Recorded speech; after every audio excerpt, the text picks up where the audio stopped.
Hello and welcome to the news at 7 on NTA International. Reaching you live from Abuja, I am Habiba Oladikbo. We begin with a look at the headlines. Global effort to tackle spread of coronavirus intensify. More new cases of coronavirus infection in Nigeria. Plus, Senate shuts down as preventive measures against spread of coronavirus. House passes emergency economic stimulus bill.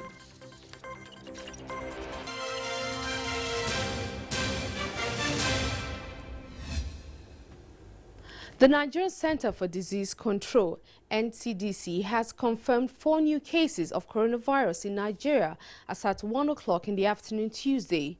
1 case in Lagos and 1 in Ogun State, and the latest figure brings the total number of confirmed cases in Nigeria to 42. Lagos State has confirmed cases to 44, active cases 41, 2 persons discharged and 1 death. In the meantime, Bauchi State Governor Bala Mohammed has tested positive to COVID-19. A statement issued by the Senior Special Assistant to the Governor on Media, Mukhtar Gidado, says that this is the outcome of tests carried out by the Nigerian Center for Disease Control on the governor, his family and aides that accompanied him to Lagos. The statement says governor is on self-isolation, while his doctors and officials of the NCDC are taking full charge of his quarantine. The governor solicits for prayers from all and requests that all those who had come in contact with him should go for tests immediately to avert further spread of the virus. And the federal government has alerted Nigerians on the existence of an Android-based malicious and fraudulent coronavirus ransomware application, which claims to provide updates on the virus and infections near the user. In a statement signed by Segun Adeyemi, Special Assistant to the Minister on Information and Culture, Lai Mohammed, said the ransomware blocks access to users' personal data and accounts and threatens deletion unless users pay $100 in bitcoins within 48 hours.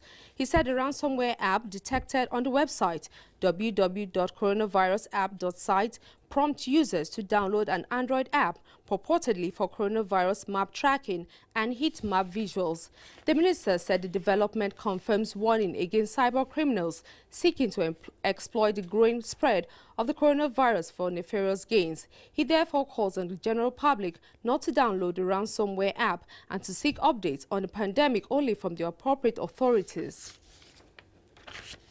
Countries around the world have continued to introduce stricter measures in a bid to tackle the spread of COVID-19. Let's now join Joyce Umitu as she gives us an overview of how countries the world over are fighting the virus.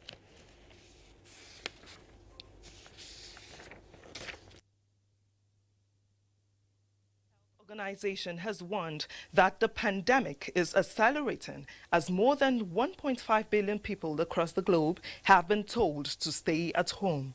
Presently, there are more than 395,000 confirmed cases around the world, with nearly 18,000 deaths and recovered cases put at over 100,000. In Africa, 43 countries are affected. The tally continent-wide has hit 1,788 with 58 deaths, as recovered cases stand at 184. Reports coming from South Africa say the country has recorded more than 150 cases, taking the new tally to 554, the highest in Africa, just a day after it ordered a 3-week lockdown. Meanwhile, the health ministry in Rwanda has announced 17 new coronavirus cases, the country's highest single-day increase in the number of confirmed infections. The country now has a total of 36 confirmed cases, which is the highest in the East African region. Ghana has recorded a second death resulting from COVID-19. The West African country has also confirmed 2 more cases, taking the total number of confirmed infections to 27. Senegal and Ivory Coast have declared state of emergency over the outbreak of the coronavirus. Now to other parts of the globe, the United Kingdom has woken up to stricter measures as Boris Johnson, addressing the nation, ordered the immediate closure of all shops. He said people should only leave their homes to buy basic necessities, for medical help, to care for the vulnerable, or for a period of exercise once a day. In the United States, health experts warn of a worsening crisis, adding that America has potential to become the new epicenter of COVID-19. 1 in 3 Americans have now been ordered to stay home as more than 46,000 coronavirus cases have been confirmed in the region. Across Europe, France has begun a 2-month health emergency, tightening restrictions on movements. The coronavirus death toll in Spain has jumped by 514 in a single day. In Asia, Wuhan has recorded a new case, ending a 5-day run of no new cases. Lastly, 19 of India's 28 states have ordered a complete lockdown. And that's a global update on COVID-19. Many thanks for staying. I am Joyce Ometu.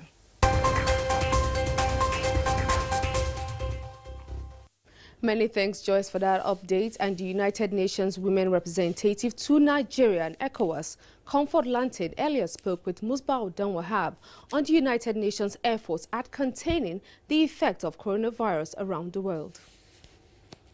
Talk about global efforts at combating the effect of coronavirus across the world, and we have joining us in the studio the UN Women Representative to Nigeria and ECOWAS, Comfort Lantern. Madam, good to have you in the studio. Thank you very much for But now we have a serious situation at hand globally, talking about COVID-19. Now, can you let us know what the United Nations is doing at this point in time to curtail and contain the effect of coronavirus across the world? I think, first of all, in Nigeria, the United Nations is supporting the efforts of the government of Nigeria. The United Nations is represented through the World Health Organization on the presidential task force that has been set up to address this problem here in the country. At the same time, the United Nations has also pulled together, the United Nations family has come together to provide some initial support, funding support to the government to the tune of $2 million to assist in buying some of the critical equipment that is needed at this stage, the testing kits, the medical equipment, the personal protection equipment, and so on. We are also working to support a more coordinated funding platform so that all the development partners can come together in a more coordinated manner to assist the government efforts. We believe also that investing in communications, and this is where prevention comes in, and educating the general public at large is key. And so we are investing in strategic communications and also communications to the communities around the country. We are also supporting efforts to align the interventions at the federal level with state level interventions. We are also looking at efforts that are aimed at helping Nigeria recover from this eventually, the economic impact, assessing that and supporting efforts to collect the data that will enable the government to be able to invest in the socioeconomic recovery after this is over. Of course, in all of this, we are looking at how we can ensure that the gender dimensions of this problem are addressed. All right, Madam Comfort Lantern, UN Women Representative to Nigeria and ECOWAS. Thanks a lot for your time and perspective. Thank you very much. The Senate has adjourned for 2 weeks to reconvene on the 7th of next month as a preventive measure against the spread of COVID-19.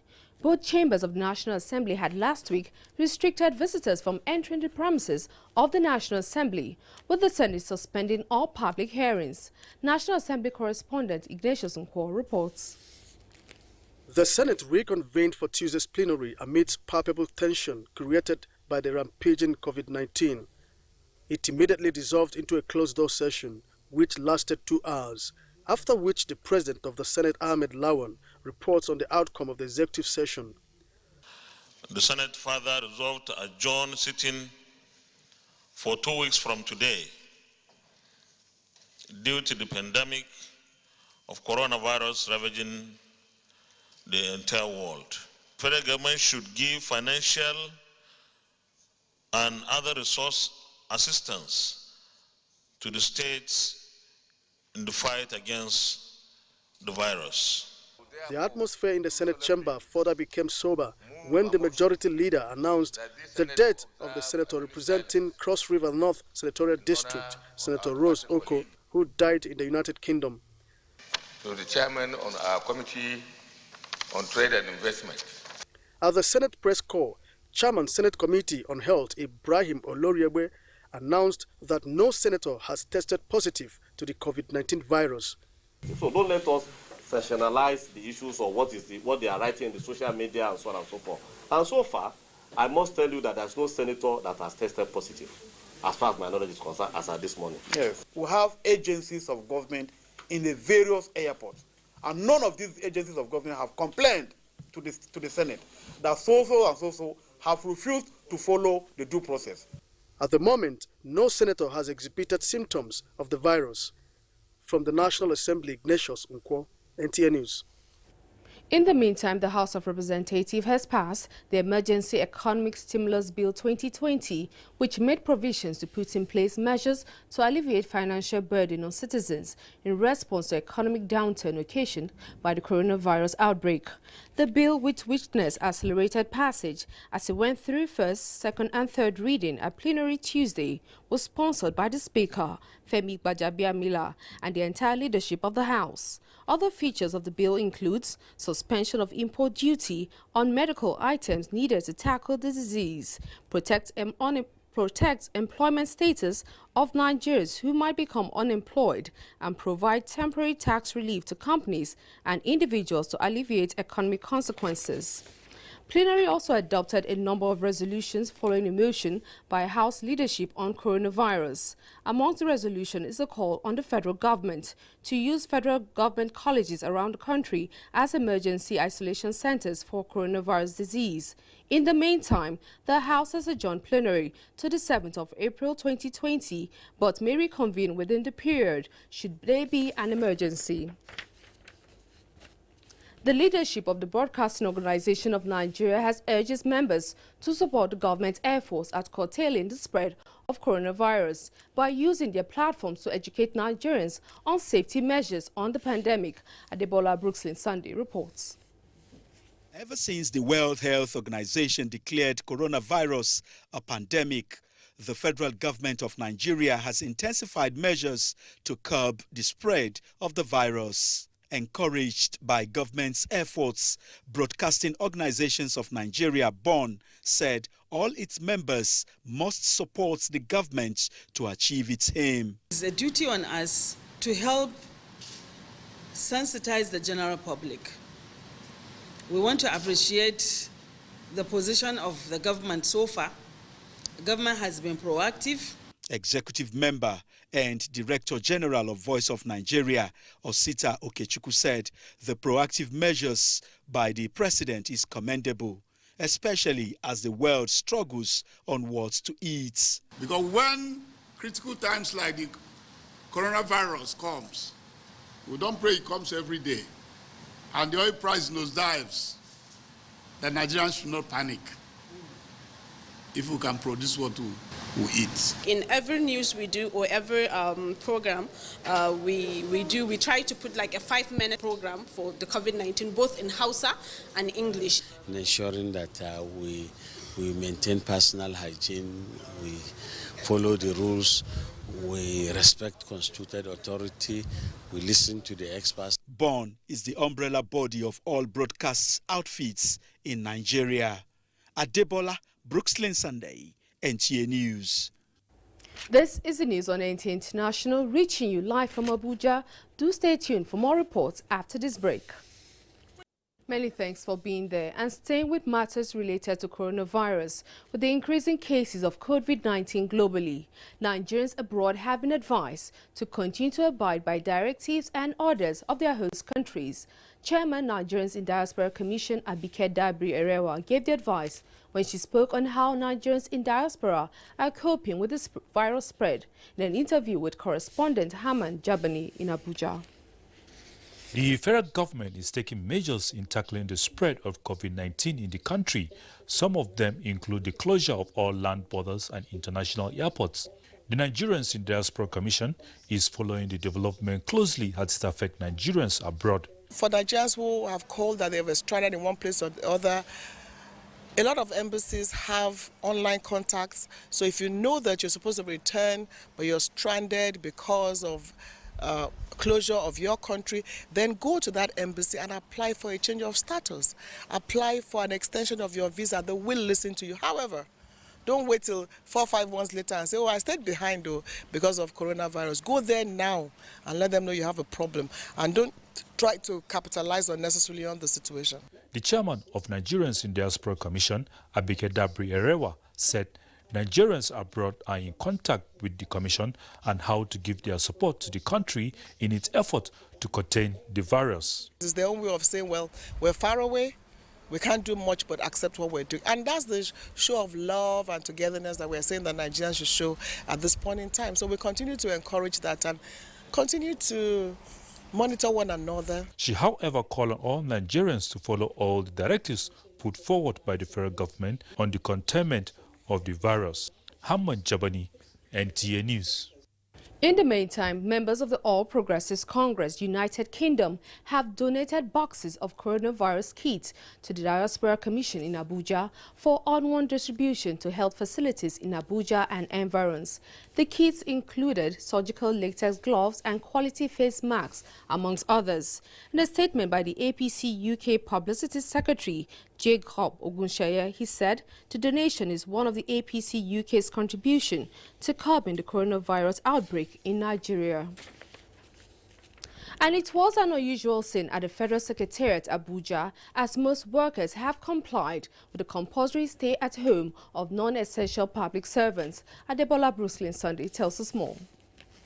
The Secretariat houses most of the federal civil servants. On arrival, workers are meant to use the hand sanitizer before they gain entry. Bring out your ID card, let me see. Unlike before, the gate is partially closed to be able to screen them based on their grade levels. At the main entrance to the office of the head of the civil service of the Federation, affected workers were asked to turn back by the security operatives to ensure full compliance. It's a circular. Officers on grade level 1 to 12 should stay at home to stay safe in respect of this coronavirus, alias COVID-19. So that's why I'm here with my operatives to ensure compliance. Let's say from 13 to 17, they are not that much. They can know how to work it out. Most of the offices are being locked because of the fear of the coronavirus of That's the best any government can do, is to let its people go home so that they can be on a safer side. I already have some files piled up on my table, which they passed yesterday, and we got the information late, so I have to come and clear the works on my table. Although the Federal Civil Service has about 70% of its staff on grade level 12 and below, it is at the discretion of heads of all agencies to determine which staff is performing essential duties. Adebola Brucelin Sunday, NTA News. And the Nigerian Civil Aviation Authority says there are flights that are considered essential, which permission for landing may be sorted and granted. The category of flights include aircraft in a state of emergency, overflights and operations related to humanitarian services, medical and relief services. Others are alternative air drones identified in flight plan in case of extended diversion time operations, technical stops, cargo flights and other safety-related operations without passengers disembarking. The Aviation Authority says requests for such approvals must be directed to the Minister of Aviation, who is the sole authority to grant approval. The Aviation Authority has mandated all airplanes to be disinfected before boarding, while passengers are advised to adhere to screening procedures. And the Monetary Policy Committee Tuesday has concluded its second meeting for the year, in which it was viewed as the most crucial given the coronavirus pandemic, which continues to affect economies globally. The committee maintained the monetary policy rate at 13.5% and all other parameters. It also maintained the cash reserve ratio at 27.5%. Given the time for the impact to review the manifest. Liquidity ratio was retained at 30% and a symmetric corridor at plus 200 minus 500. The MPC, in taking note of the recent actions already taken by the management of the bank in response to the COVID-19, resolved to allow time for the measures to permeate the economy while allowing the pandemic to wear out its plateau before deciding on further supporting policy measures to boost and strengthen aggregate demand and supply in the recovery phase of the economy. The choice to hold also considered the subsisting loan-to-deposit ratio and the DCR policies, which sterilize excess liquidity in the banking system. Hence, an increase in the MPR would have been counterproductive. And next is sports update.